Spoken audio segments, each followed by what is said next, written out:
اللہ تعالیٰ کی ذات سے اس کا جو تعلق ہے اس کی وجہ سے وہ جانتا ہے کہ کوئی ہے جو مردہ ہڈیوں میں جان ڈال سکتا ہے، جو کسی چیز کو عدم سے وجود میں لاتا ہے، اور وہی ہے جب بیمار ہو جائیں تو وہی شفا دیتا ہے، اس سے امید باندھنے والا ناکام نہیں ہوتا۔ تو اس کے اس نام کی وجہ سے کس طرح سے انسان اس سے دعائیں کرتے ہیں، جیسے اللہ تعالیٰ نے قرآن حکیم میں رمضان اور روزے کے احکامات کے درمیان جب دعا کی بات کی تو اپنی کچھ صفات کا تعارف کروایا۔ وَإِذَا سَأَلَكَ عِبَادِي عَنِّي، اب امیجن کریں ساری دنیا سوال کر رہی ہے اور اپنے پیدا کرنے والے کے بارے میں سوال کر رہی ہے۔ ساری دنیا یہ سوال کرتی ہے کون ہے جس نے ہمیں پیدا کیا؟ وَإِذَا سَأَلَكَ عِبَادِي عَنِّي، اور جب میرے بندے آپ سے میرے بارے میں سوال کریں تو آپ انہیں بتا دیں فَإِنِّي قَرِيب، میں ان کے قریب ہوں، جب بھی پکارنے والا پکارتا ہے میں اس کی پکار سنتا ہوں، جواب دیتا ہوں۔ اسماء الحسنی کا یہ علم انسان کو کہاں سے کہاں لے جاتا ہے۔ وہ رہتا زمین پر ہے لیکن اس کی فکر، اس کی سوچ کیسے آسمان والے تک جا پہنچتی ہے۔ وہ زمین کی تنہائیوں میں رہے، گہرائیوں میں رہے، وہ صحراؤں میں ہو، میدانوں میں ہو یا پہاڑوں پر ہو، سمندروں کی تہوں تک پہنچا ہوا ہو، اسے جب یہ علم ہوتا ہے میرا رب ہے، وہ میری سنتا ہے، تو کیسے اس کے رویے میں تبدیلی آ جاتی ہے۔ آپ اگر یہ دیکھنا چاہیں ہمارا اور اس رب کا کیا تعلق ہے تو یہ تعلق محض الفاظ کا نہیں ہے، یہ تعلق دراصل اس وقت مضبوط ہوتا ہے جب بندہ اپنے رب کے بارے میں جانتا ہے اور اس کے بارے میں غور و فکر کر کے اسے پا لیتا۔ جب وہ اپنے رب کو پا لیتا ہے دراصل اس وقت اس کی زندگی میں اصل تبدیلی کا آغاز ہوتا ہے۔ اس لیے میں یہ سمجھتی ہوں کہ ہمیں اس پر بات کرنے کی ضرورت ہے کہ وہ کیسا ہے جیسا اس نے اپنی ذات کا تعارف کروایا۔ نبی صلی اللہ علیہ وسلم کی ایک دعا میں ہمیں یہ ملتا ہے، میں تیری ثنا کا حق ادا نہیں کر سکتا، تو ویسا ہی ہے جیسے تو نے اپنی ثنا بیان کی ہے۔ یعنی نہ الفاظ ہیں ویسے، نہ الفاظ کی حقیقت کا علم ہے، نہ تیری ذات کے بارے میں اتنا گہرا ادراک رکھتے ہیں، تو جو تو ہمیں بتا دے وہی آخری بات ہے۔ تو اس دنیا میں کسی انسان کی ہستی کی جو حقیقت ہے نا، اس کا تعین اللہ تعالیٰ کی ذات کے تعلق سے ہوتا ہے۔ کتنا وہ اپنے رب کے بارے میں جانتا ہے، کتنی وہ سمجھ رکھتا ہے، کتنا وہ غور و فکر کر کے اسے پا لیتا۔ جتنا زیادہ آپ کے اندر غور و فکر کرنے کی صلاحیت پیدا ہوگی نا، اتنا ہی زیادہ آپ کا فہم وسعت والا ہو جائے گا، اتنا ہی گہرا تعلق ہوگا اور اتنی ہی زیادہ حکمت ملے گی، اتنا ہی زیادہ معاملات کو سمجھنے کی قوت بھی ملے گی۔ تو اصل میں اسماء حسنی کی وجہ سے سب سے بڑی تبدیلی جو انسان کے اندر آتی ہے وہ یہ کہ انسان جھک جاتا ہے اپنے مولا کے آگے اور اس کے دل سے اپنی بے بسی کا اظہار ہونے لگتا ہے، اور جب وہ یہ اظہار کرتا ہے تو اس کے ہاتھ بھی دعا کے لیے اٹھ جاتے ہیں۔ یہ پوائنٹ آف ریفرنس ہے۔ اور اللہ سبحانہ و تعالی اور ہمارے بیچ میں جو سب سے بڑا تعلق ہے نا، وہ تعلق دعا کا ہے۔ اسی لیے نبی صلی اللہ علیہ وسلم نے فرمایا الدعاء هو العبادہ، دعا ہی تو عبادت ہے. تو دعا جو ہے یہ اللہ تعالیٰ کی پہچان کا ذریعہ ہے، اور یہ دعا ہی ہے جس کی وجہ سے ہمارے حالات اور ہمارے معاملات بدل جاتے ہیں. اللہ تعالیٰ سے دعا ہے ہمیں دعا کی حقیقت کو سمجھنے کی توفیق عطا فرمائے اور ہمیں اپنے سے دعائیں کرنا نصیب فرمائے.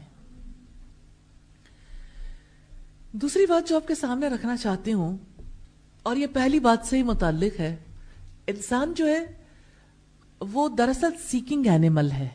سیکنگ اینیمل سے مراد یہ ہے کہ وہ تلاش میں ہے. کبھی آپ نے دیکھا ایک بچہ کیسے اپنے ارد گرد کی ہر چیز کی حقیقت کو تلاش کرنا چاہتا ہے. جو چیز اسے ملے اس کے لیے سب سے بڑی جو پاور ہوتی ہے نا، وہ ٹیسٹ کی پاور ابتدا میں. اس لیے وہ ہر چیز کو چکھ کے اندازہ لگانا چاہتا ہے کہ یہ کیا چیز ہے، اس کی حقیقت کا. ہر چیز اس کے منہ میں جاتی ہے تو اس کے منہ میں جانے سے اسے پتہ چل جاتا ہے کہ یہ نقصان دہ چیز ہے، فائدہ مند ہے، یا یہ کیسی ہے. بہت گہرائی سے تو وہ ادراک نہیں کر سکتا، لیکن کرنا ضرور چاہتا ہے ہر چیز کو اپنے منہ میں ڈال کے. اس کا کوئی کھلونا ایسا نہیں ہوتا، اس کی دودھ کی بوٹل بھی، اس کے ارد گرد پڑی ہوئی تمام اشیاء بھی، کچھ بھی اسے مل جائے ہر چیز منہ میں، اور اگر کچھ نہ ملے تو اپنا ہاتھ ہی منہ میں، کیونکہ وہ ہر وقت تلاش میں ہے. یہ انسان کی اصل حقیقت ہے کہ انسان متلاشی ہے، اسے تلاش ہے. تو سوال یہ پیدا ہوتا ہے اسے کس چیز کی تلاش ہے؟ آپ اپنی خوشیوں میں دیکھیں، بے انتہا خوشی جب ہوتی ہے اس کے فوراً بعد بیک گیئر لگ جاتا ہے کہ انسان جب کسی چیز کو حاصل کر لے، کوئی ڈگری، کوئی جاب، کوئی بزنس، دنیا کا مال، کسی رشتے کی تلاش، کسی محبت کی تلاش میں انسان ہو، یا دنیا میں کچھ بھی، سکون، اطمینان، خوشی، جہاں بھی وہ تلاش کرنا چاہے، ہر خوشی کے بعد ایک بے کلی بتاتی ہے کہ انسان کی مانگ کا جواب وہ خوشی نہیں تھی. انسان اس خوشی کی تلاش میں نہیں تھا محض. انسان دراصل یہ چاہتا ہے کہ کوئی ہستی ایسی ہو جو اس کی تمناؤں کا مرکز و محور ہو، جو اس کی مانگوں کا جواب ہو، جو اس کی کمیوں کی تلافی کر دے. اب دیکھیں انسان جو ہے وہ محتاج ہے اور اسے احتیاج ہے ایسی ہستی کی جو اس کی احتیاج کو پورا کر دے، جو اس کی ضرورت کو پورا کر دے. اب یہ ضرورت کسی بھی نوعیت کی ہو سکتی ہے، کیونکہ انسان کامل نہیں ہے. انسان کو اللہ تعالیٰ نے ایسا بنایا کہ وہ ناقص ہے، تو اس کے نقص کی تلافی کرنے والی ذات اللہ تعالیٰ کی ہے. اسماء الحسنیٰ دراصل اسی کا جواب ہے، اور اللہ تعالیٰ کی صفات جو اسماء الحسنیٰ کے حوالے سے ہمارے پاس پہنچی ہیں، دراصل وہ ہمارے ریفرنس سے ہیں.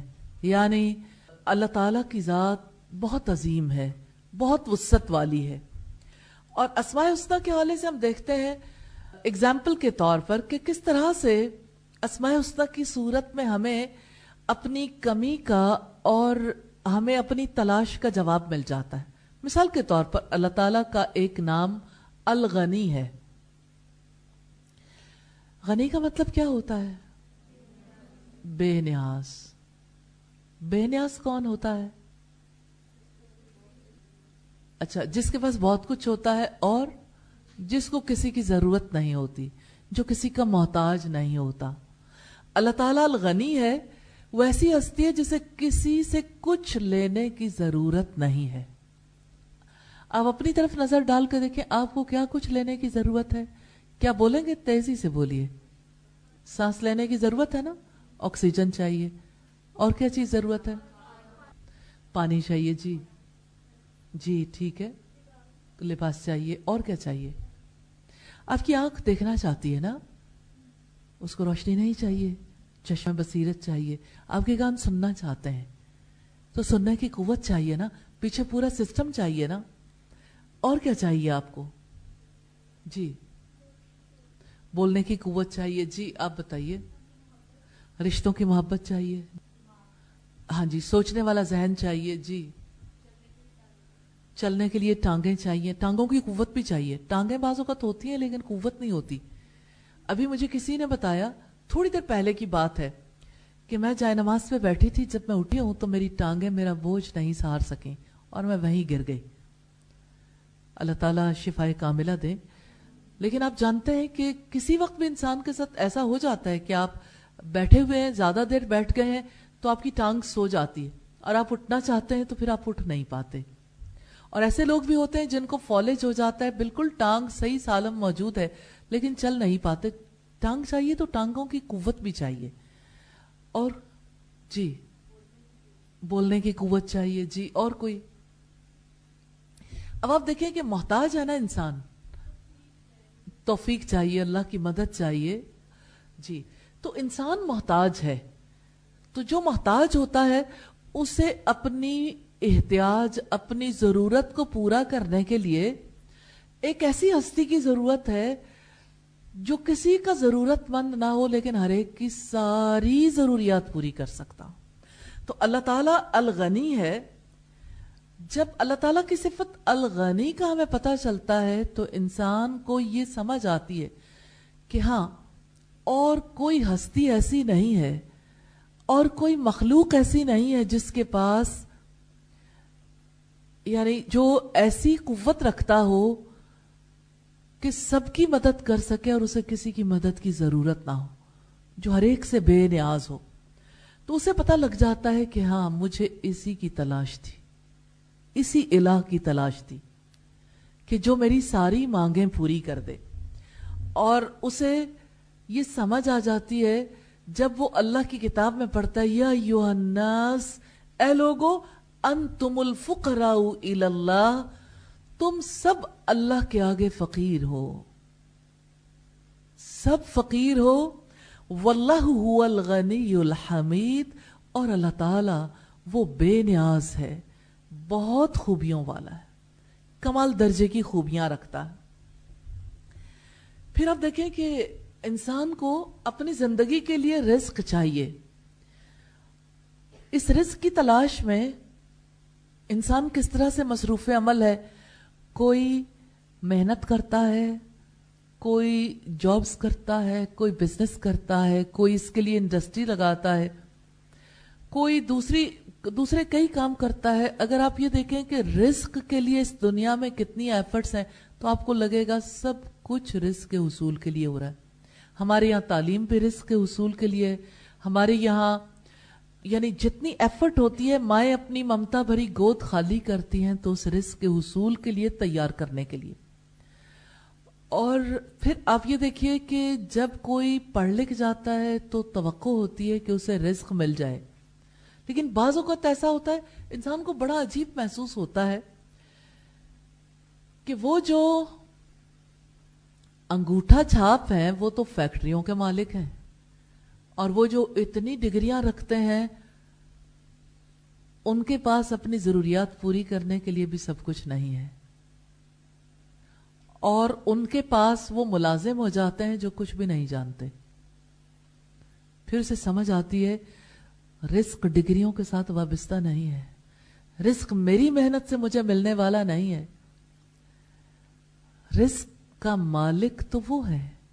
جب اسے پتا چلتا ہے کہ اللہ رازق ہے, رزق دینے والا ہے, رزق کا مالک بھی ہے, رزق کو عطا کرنے کی توفیق بھی اسی کے پاس ہے, جس کو چاہتا ہے کشادہ رزق دیتا ہے, جس کے لیے چاہتا ہے تنگ کر دیتا ہے, تو وہ اس مولا کے آگے ہاتھ پھیلا دیتا ہے, تسلیم کر لیتا ہے نا دل سے کہ وہ رزق کا مالک ہے.